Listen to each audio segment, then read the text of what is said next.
오늘 말씀의 제목은 같이 하겠습니다. 성전 건축. 한 번 더 할까요? 성전 건축. 이사 가자마자 또 때려 부수고 성전 건축한다고 또 하는 거 아닌가? 이런 생각이 들었는데요. 제가 먼저 한 가지 질문을 좀 드리고 싶습니다. 왜 성전 건축을 했을까요? 이 질문의 답을 오늘 하는 시간입니다. 왜 성전 건축을 했습니까? 구약시대에요? 예. 네. 처음 우리 집부터 하는 게 아니라 하나님의 전부터 예. 그래서 하나님 중심주의로 네. 우리가 하나의 우리의 다짐을 보여드리는 거 아닐까. 귀하신 대답이었습니다. 박수 한번 쳐드리겠습니다. 그럼 이제 찬양사역에 전념하신 우리 전사님께 한번 여쭤보겠습니다. 간단하게 길게 말씀하지 마시고 평상시에 그 길게 하시던 거 그런 거 나한테 말해서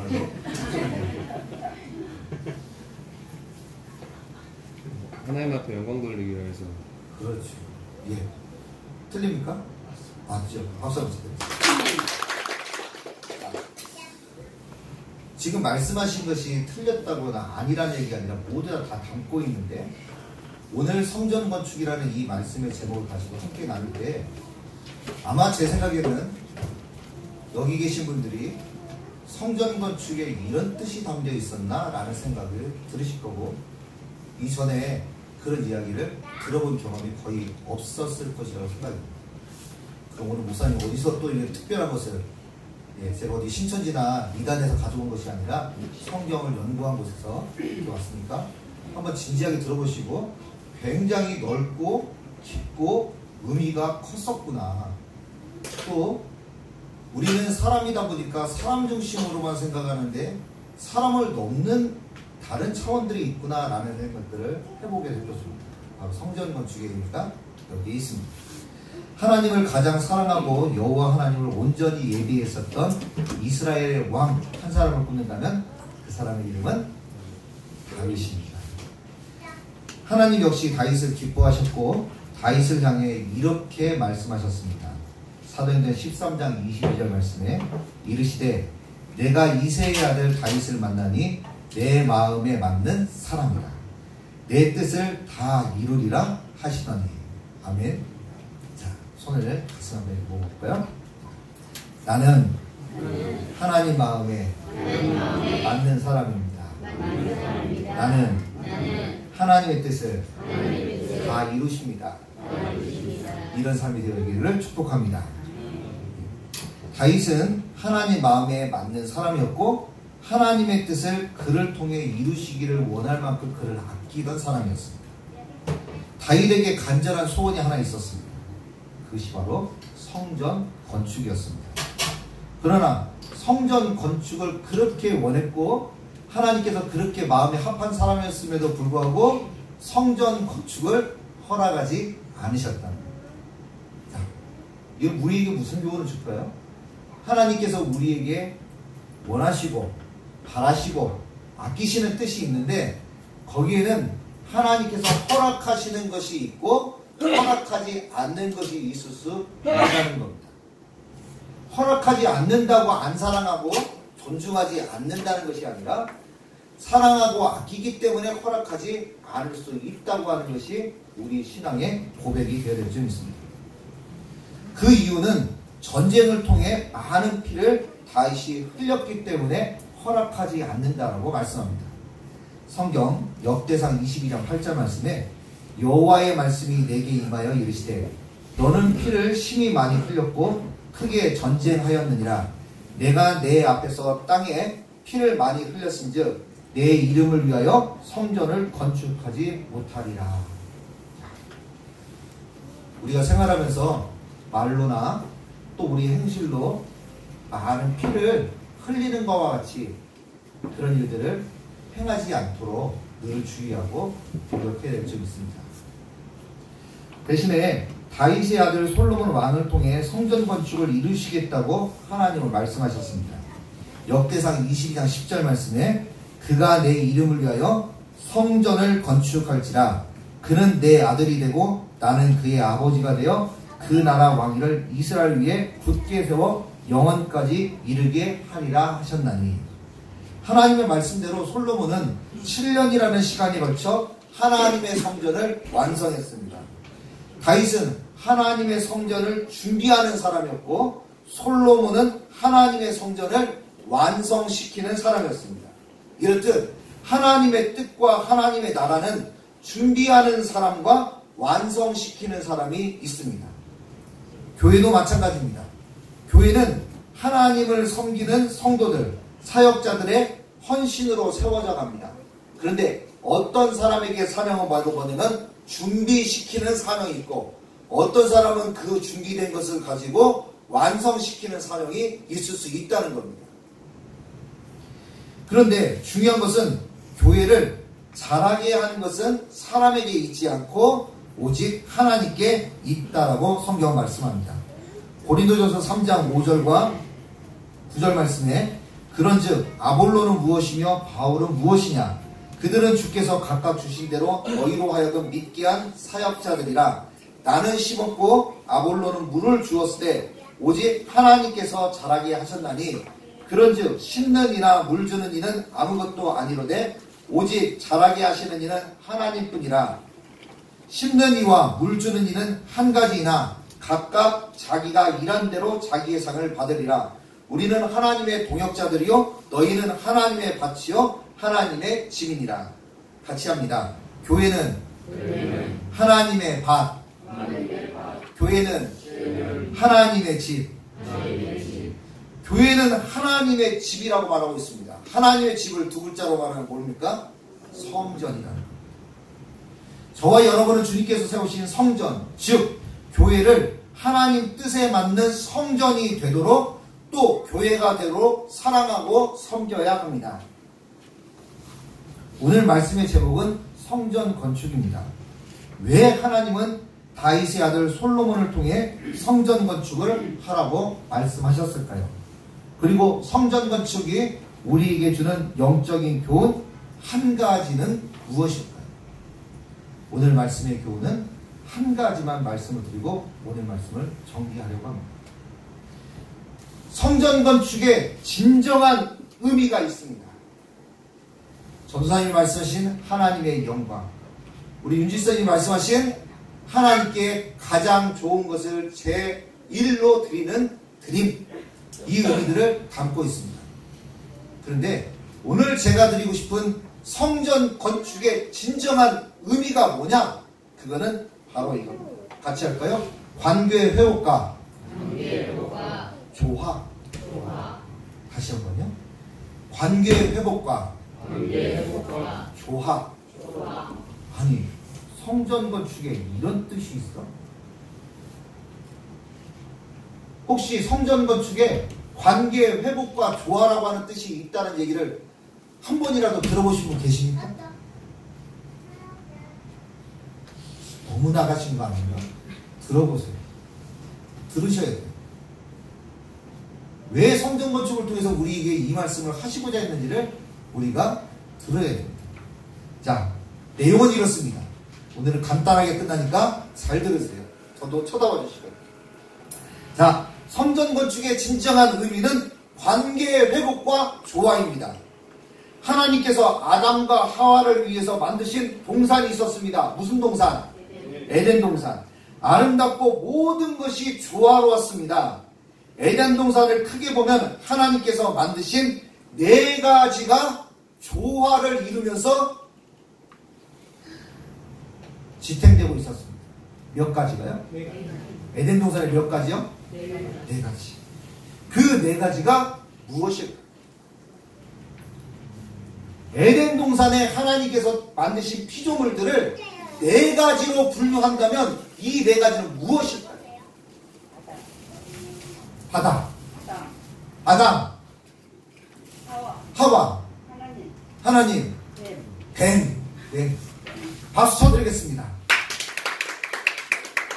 용기가 있어서 박수를 쳐드리는 거고 격려가 되라고 박수를 쳐드리는 거예요. 자, 또 이 네 가지가 무엇일까요? 자, 첫 번째는 돌과 금 이런 것들과 같은 것을 두 글자로 뭐라고 얘기합니다. 예? 뭐라고요? 정답이에요. 우리 송지사님께 박수 한번 쳐드리겠습니다. 첫 번째는 뭐냐? 광물이었습니다. 하나님이 만드신 첫 번째가 바로 뭐냐면 광물, 물질이었다고. 자, 두 번째가 뭡니까? 생명나무, 선악나무, 무슨 나무? 또 풀, 과일. 그렇죠. 식물이었습니다. 두 번째가 식물입니다. 세 번째는 뭘까요? 동물이죠. 소, 곰, 뱀, 양. 이런 동물이었습니다. 마지막 네 번째는 뭡니까? 아담과 하와인 사람, 인간이었습니다. 에덴 동산은 하나님께서 만드신 이 피조물, 광물과 식물과 동물과 인간 이 네 가지가 서로 좋은 관계를 유지하고 어떻게 해요? 조화롭게 살도록 창조하신 곳이 에덴입니다. 그러나 아담과 하와는 하나님의 계명을 어기고 범죄한 이후 에덴 동산에서 추방을 당했습니다. 아담과 하와의 범죄는 자신들에게만 문제가 생긴 것이 아니라 그로 인해서 동물, 식물, 광물까지 모든 질서가 다 파괴되어 버렸어요. 가장 저주를 받은 것 중에 하나가 바로 뭐냐면 땅이 저주를 받았습니다. 그것이 성경이 우리에게 말씀하십니다. 모든 조화와 관계가 다 어그러져 버린 거예요. 성경은 그래서 말씀합니다. 이 말씀을 어디서 얘기를 하느냐? 로마서에서 말씀합니다. 들어보세요. 로마서 8장 22절과 23절에 피조물들이 다 이제까지 함께 탄식하며 함께 고통을 겪고 있는 것을 우리가 아느니라.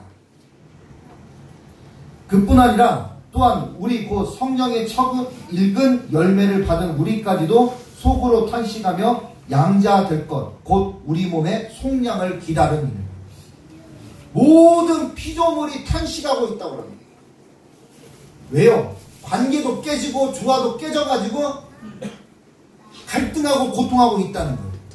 그런데 누구까지 고통을 하느냐? 성령의 처음 익은 열매로 표현된 예수님을 구주로 영접한 사람도 뭘 기다립니까? 몸의 속량, 즉 영원한 하늘나라 천국의 구원을 기다리고 있다 라고 성경은 말씀합니다. 힘든 일 있으십니까? 눈물 나고 피곤한 일 있으십니까? 이것을 벗을 때가 있죠. 탄식하고 고통하고. 왜 고통하고 탄식합니까? 관계가 어그러지니까 고통하고 탄식하고. 왜 부조화가 생깁니까? 관계가 어그러지고 조화롭지 못하니까 그렇지.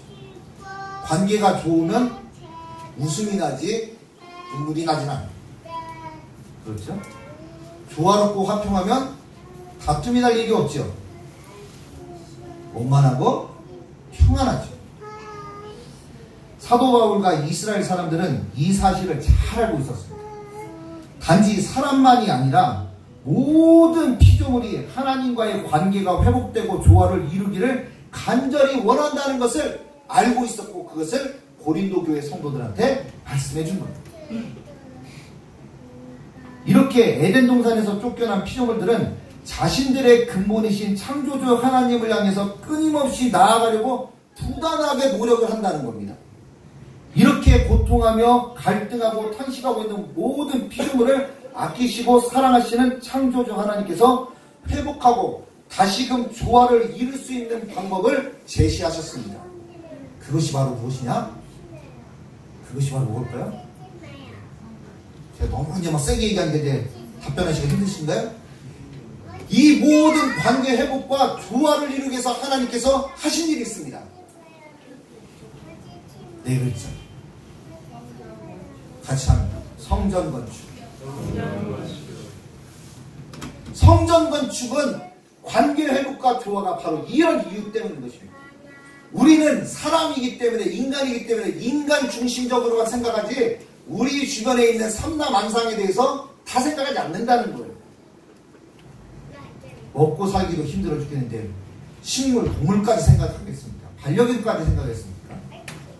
아니라는 거예요.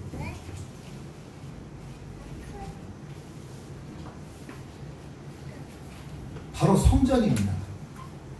자세히 한번 생각해 보시죠.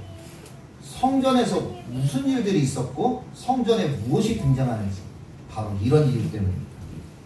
성전 안에서 드리는 예배는 모든 피조물의 대표인 광물, 식물, 동물, 사람이 등장을 합니다. 희생 제사를 행하는 제사장은 사람을 대표합니다. 존귀한 존재, 사람을 대표합니다. 희생 제사에 드려지는 제물은 동물 세계를 대표하는 것입니다. 또 밀과 보리로 드려지는 제사가 있습니다. 뭡니까? 소제라고 합니다. 소제는 식물 세계를 대표합니다. 마지막으로 소제물에는 반드시 이것을 쳐야 합니다. 넣어야 합니다. 레위기 2장 13절 말씀에 내 모든 소제물에 소금을 치라. 내 하나님 언약의 소금을 내 소제에 빼지 못할지니 내 모든 예물에 소금을 드릴지니라. 바로 소제물에 뿌려지는 소금은 광물 세계를 대표하는 것입니다. 성경에서 말씀하는 진정한 성전 건축의 의미는 하나님과의 관계 회복과 더불어 모든 피조물과 조화를 이루기 위한 것입니다. 교회는 하나님과의 관계 회복과 조화를 이루는 곳이며 회복과 조화를 배우며 또 회복과 조화를 훈련하는 곳입니다. 특별히 우리 몸을 성전 삼으신 하나님께서 우리를 성전되게 하신 것은 하나님과의 관계 회복과 모든 피조물과 조화를 이루는 삶을 살도록 하시기 위해서 성전 건축을 하도록 말씀하셨습니다. 그래서 성전은 여전히 건축되어야 하고 성전은 보살핌을 받아야 하고 성전은 여전히 부지런히 돌봐야 하는 것입니다. 말씀을 맺겠습니다. 성전 건축의 진정한 의미는 하나님과의 관계 회복과 모든 피조물과 조화를 이루기 위함입니다. 하나님의 집인 우리 주원교회가 하나님의 성전으로 날마다 든든히 세워져 가기를 예수님 이름으로 축복합니다. 기도하겠습니다. 우리를 성전 삼으신 하나님 아버지, 우리와 관계를 맺으시고 또 우리를 회복시키시고 또 우리와 조화로운 삶을 살도록 인도하시는 주님을 찬송합니다. 우리의 신앙생활이 또 우리의 사회생활과 가정생활이 또 우리의 학교생활이 우리가 행하는 모든 곳에서 하나님 정말로 관계가 회복되고 조화를 이루게 하시고 또 불편한 관계와 또 조화롭지 못한 곳에 하나님의 성전, 하나님의 말씀, 하나님의 은혜가 들어감으로 모든 것이 회복될 수 있도록 은혜를 베풀어 주시옵소서. 우리에게 이 사명을 맡기시니 감사하고 걸어가신 예수님 이름으로 기도합니다. 아멘.